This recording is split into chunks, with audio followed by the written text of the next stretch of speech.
ನಮಸ್ಕಾರ ಸ್ನೇಹಿತರೆ, ನಾನು ನಿಮ್ಮ ಸಿದ್ದರಾಜು, ಶ್ರೀ ವಿನಾಯಕ ಕಂಪ್ಯೂಟರ್ಸ್ ಅರಸೀಕೆರೆ.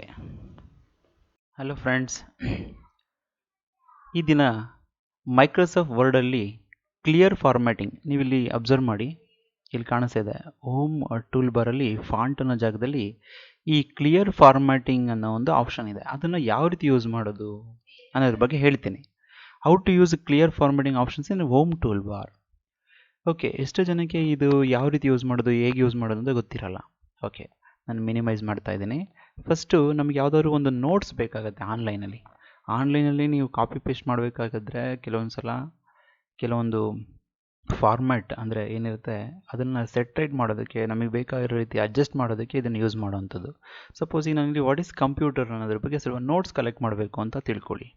ಆನ್ಲೈನಲ್ಲಿ ಯಾವುದಾದ್ರು ಇನ್ಫಾರ್ಮೇಷನ್ ನೀವು ಕಲೆಕ್ಟ್ ಮಾಡಬೇಕು ಅಂತ ಹೇಳಿದ್ರೆ, ಅದನ್ನು ನೋಟ್ಸ್ ಮಾಡ್ಕೋಬೇಕು ಅಂದರೆ ಇದು ತುಂಬ ಹೆಲ್ಪ್ಫುಲ್ ಆಗುವಂತಹ ಒಂದು ಆಪ್ಷನ್ಸ್ ಮೈಕ್ರೋಸಾಫ್ಟ್ ವರ್ಡಲ್ಲಿರುವಂಥದ್ದು ಕ್ಲಿಯರ್ ಫಾರ್ಮ್ಯಾಟಿಂಗ್ ಅಂತ ಹೇಳ್ತೀವಿ. ಈಗ ಇಲ್ಲಿ computer basic what is computer ಅಂತ ಇನ್ಫಾರ್ಮೇಷನ್ಸ್ ಇದೆ. ನಾನು ಜಸ್ಟ್ ಅದ್ರ ಮೇಲೆ ಕ್ಲಿಕ್ ಮಾಡ್ತೀನಿ. ನನಗೀಗ ಇದು ನೋಟ್ಸ್ ಬೇಕು. ಇಲ್ಲೆಲ್ಲ ಮಧ್ಯದಲ್ಲಿ ತುಂಬ ಅಡ್ವರ್ಟೈಸ್ಮೆಂಟ್ಸ್ ಎಲ್ಲ ಇದೆ. ಸಪೋಸ್ ನಾನು ಏನು ಮಾಡ್ತೀನಿ, ಈಗ ಮೇಲಿಂದ ಸ್ವಲ್ಪ ಸೆಲೆಕ್ಟ್ ಮಾಡ್ಕೊಳ್ತೀನಿ ಕೆಳಗಡೆವರೆಗೂ ಒಂದು ಸ್ವಲ್ಪ ಇನ್ಫಾರ್ಮೇಷನ್ ಕಾಪಿ ಮಾಡ್ತಾ ಇದ್ದೀನಿ. ಜಸ್ಟ್ ರೈಟ್ ಕ್ಲಿಕ್ ಮಾಡಿದೆ, ಕಾಪಿ ಮಾಡಿದೆ, ಮೈಕ್ರೋಸಾಫ್ಟ್ ವರ್ಡ್ಗೆ ಬರ್ತೀನಿ, ನ್ಯೂ ಫೈಲ್ ತೊಗೊಂಡಿದ್ದೀನಿ, ಜಸ್ಟ್ ನಾನು ಪೇಸ್ಟ್ ಕೊಡ್ತೀನಿ. ಓಕೆ, ನೋಡಿ ಇಲ್ಲೆಲ್ಲ ಅಡ್ವರ್ಟೈಸ್ಮೆಂಟ್ಸು ಇದೆಲ್ಲ ಅನ್ನೋನ್ ಆಗಿ ನಮಗೆ ಬೇಡದೇ ಇರೋದೆಲ್ಲ ಬಂದಿದೆ. ಪುನಃ ಇದೆಲ್ಲದನ್ನು ಸಹ ನಾವು ಕಂಪ್ಲೀಟ್ ಕ್ಲಿಯರ್ ಮಾಡಬೇಕು. ನನಗೆ ಟೆಕ್ಸ್ಟ್ ಮಾತ್ರ ಬೇಕು ಅಂತ ಹೇಳಿದ್ರೆ ಕಂಟ್ರೋಲ್ ಎ ಮಾಡಿ, ಸೆಲೆಕ್ಟ್ ಆಲ್ ಆಗುತ್ತೆ. ಸೆಲೆಕ್ಟ್ ಆಲ್ ಆದ ನಂತರ ನೀವು ಹೋಮ್ ಟೂಲ್ ಬಾರ್ಗೆ ಬಂದರೆ ಇಲ್ಲಿ ಅಬ್ಸರ್ವ್ ಮಾಡಿ, ಈ ಪಾಯಿಂಟನ್ನ ಅಬ್ಸರ್ವ್ ಮಾಡಿ. ಈ ಫಾಂಟ್ ಅನ್ನೋ ಏನಿದೆ ಹೋಮ್ ಟೂಲ್ ಬಾರ್ ಫಾಂಟ್ ಗ್ರೂಪಲ್ಲಿ ಬರುವಂಥದ್ದು ಕ್ಲಿಯರ್ ಫಾರ್ಮ್ಯಾಟಿಂಗ್. ಜಸ್ಟ್ ಅದರ ಮೇಲೆ ಕ್ಲಿಕ್ ಮಾಡಿ. ನೀವು ಅಬ್ಸರ್ವ್ ಮಾಡ್ಬೋದು, ನೋಡಿರಿ ಕೆಲವೊಂದೆಲ್ಲ ಈಗ ಡಿಲೀಟ್ ಮಾಡೋದಕ್ಕೆ ಆಪ್ಷನ್ಸ್ ಬಂತು, ಅಡ್ವರ್ಟೈಸ್ಮೆಂಟ್ಸ್ ಎಲ್ಲ ನಮಗೆ ಬೇಡದೇ ಇರೋಂಥದ್ದು, ಮತ್ತು ಟೆಕ್ಸ್ಟ್ ಪ್ಲೈನ್ ಆಗಿದೆ. ಈಗ ನೀವು ಇದನ್ನು ಸೆಟ್ರೇಟ್ ಮಾಡ್ಬೋದು, ಆಲ್ಟ್ರೇಷನ್ಸ್ ಎಲ್ಲ ಮಾಡ್ಕೋಬೋದು, ಸೆಲೆಕ್ಟ್ ಮಾಡ್ಕೊಂಡು ನಿಮಗೆ ಯಾವ ಥರ ಬೇಕು ಆ ಥರ ಜಸ್ಟಿಫೈ ಮಾಡ್ಬೋದು. ನಂತರ ಇದನ್ನು ನಿಮಗೆ ಎಷ್ಟು ಬೇಕೋ ಅಷ್ಟು ಬೋಲ್ಡ್ ಮಾಡ್ಕೋಬೋದು, ಇಟಾಲಿಕ್ ಮಾಡ್ಬೋದು, ಅಂಡರ್ಲೈನ್ ಮಾಡ್ಬೋದು, ಸೈಜ್ ದೊಡ್ಡ ಮಾಡ್ಕೋಬೋದು.